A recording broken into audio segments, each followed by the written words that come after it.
So if you're looking for a photographer to shoot your remodeling projects, you probably have a lot of questions around how do I find the right person, how do I judge their skills, how much should I pay them, and how do I make the best use of these photos? Well, in today's video, we're going to be answering all of those questions, because getting the wrong photographer is not just a waste of time or a waste of money, but you actually might be losing the opportunity to get photos of your favorite project. So we're going to make sure that doesn't happen to you. We've been able to help a lot of our clients find photographers for their company that they continue to use over and over again. And so hopefully this video will be able to do that same thing for you by answering a lot of your questions here. So first things first, what you're looking for is an architectural photographer. A lot of people, if they don't know what they're looking for, they'll look up a real estate photographer, and it's close, but there are some key differences. So real estate photographers are often working a lot more with realty companies and realtors, and they rely a lot more on high volume work. They're shooting a full house, and they're doing a lot of these, so they will be a little bit cheaper, but it will be much less custom. Their goals are to make the space look as big as possible, and they tend to make it just nice and bright and very polished. Architectural photographers, on the other hand, more often working with architects, and they're trained specifically to make the space look as beautiful as possible. They'll be less focused on the space as a whole and capturing more unique vignettes of the space. This is especially helpful in your industry when you're looking to highlight maybe a coffee nook over here or a reading space over in this way, something like that. Whereas a real estate photographer might skip over those fine details or craftsmanship on the cabinets or something. An architectural photographer can highlight those things better and has more experience doing that kind of stuff.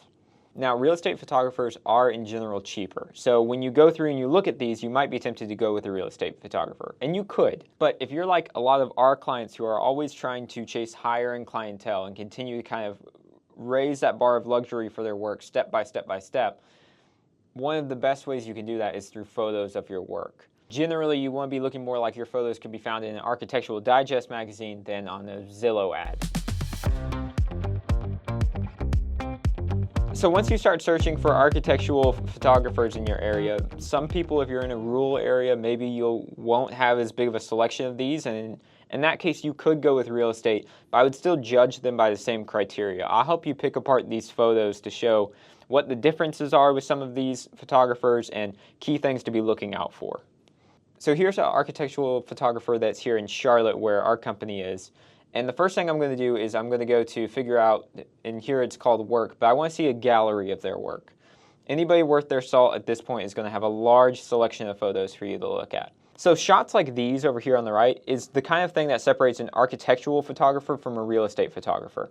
While this gives us almost no information about the room or the space, it does lend itself to the feeling of the space as a whole. And that's really more of what they're going for, is the feeling of the space. And so you'll see oftentimes what they'll do is sometimes they'll even take pictures like this one right here where it's mainly of a plant. You didn't build the plant, you aren't selling the plant, but it helps give the feeling of the space. So that's something to be looking for as you're going through these is, okay, do we have photos like that mixed in? Or are they all just wide-angle whole room shots like we see on this website here? We have wide-angle whole room, wide-angle whole room, wide-angle whole room, wide-angle whole room. No details, no vignettes, anything like that. And another thing to pay attention to while you're looking at these photos is not just the photos themselves, but look at the work. And does the work fit with what you're typically doing? It's going to be different if they're shooting wide open spaces or even commercial stuff, definitely, and you're doing residential bathrooms and kitchens. Make sure that they have experience shooting the type of projects that you do. And another thing a lot of people are going to miss, because you just don't know to look at it if you're not trained for this, is are the photos themselves staged? That will give you a clue as to if they do staging themselves or if you need to do it. And staging is all of these little pieces of decoration in the room that make the spaces feel lived in. So for example, here is a space of a kitchen that this might be what the project looks like as soon as you finish it up. While this might be fine in a real estate setting, something that just shows the space bland as it is, it doesn't really convey the feeling of the space as well, and it makes it harder for your clients to picture themselves in there. Your whole goal with the photos is to make it as easy as possible for your clients to picture themselves in these spaces. So by adding some set dressing to these photos, they can start to see what it would feel like if somebody actually lived in the space. And not only that, but it also just aligns you more with the photos that they'd be seeing on Instagram or with Architectural Digest. It's just more in alignment with that kind of media. If you notice that a lot of their stuff isn't staged, to be honest, that would probably be somebody I would have a little bit of a red flag for, because at that point, I'm wondering, do they care about something like that? Is that something that they're even thinking about? On this page here, I have stuff that is staged and isn't, and so it may just be that they don't do staging themselves, but it's not a step you want to skip. And once we get to the part where we're talking about how to make the most out of these photos, we'll talk a little bit more about staging. So once you have a good feel for the photos, another thing to check out on their website is who's actually doing the photos. What's their background? I mean, ideally you're looking for somebody that has experience in a few different ranges. They've been a photographer for a decade maybe, but they found they really like architectural photography the best. I think that would be kind of the ideal setup. One of the things to look out for is that this isn't some larger company that's just outsourcing the photos to other local photographers. While that might be good in a pinch, if you're looking to set up a long-term relationship with a photographer and continue to build, that kind of company is not going to set you up well for longevity or consistency. But on this page, it looks like Tiffany is the photographer herself. So if I was looking to hire somebody myself in Charlotte, this would be somebody I would reach out to for sure. Because the main thing at that point is cost. And so how much does architectural photography cost? So from my research, it looks like, I mean, obviously it varies based on your location, where you are in the country, your average property values, things like that. Most charge a day rate between $1,000 and $2,000. And I found another company here that charged that same $2,000 day rate, and then their hourly rate was $250. The only way I see you using a full day rate for something like this is if you have a whole home, and so then you're probably at the upper end of that spectrum, maybe even past the $2,000 if you're doing a very large scale custom build. But for your average kitchen or bathroom, you're looking at a few hours at that hourly rate. So again, it's going to depend on people in your area, but just to give you a ballpark of what you're looking for, that's about right. Now, if those prices are higher than you expected, I would say two things. Well, first off, I'm not paid by any of these photographing companies. I don't get any more money by telling you to spend money with these other people.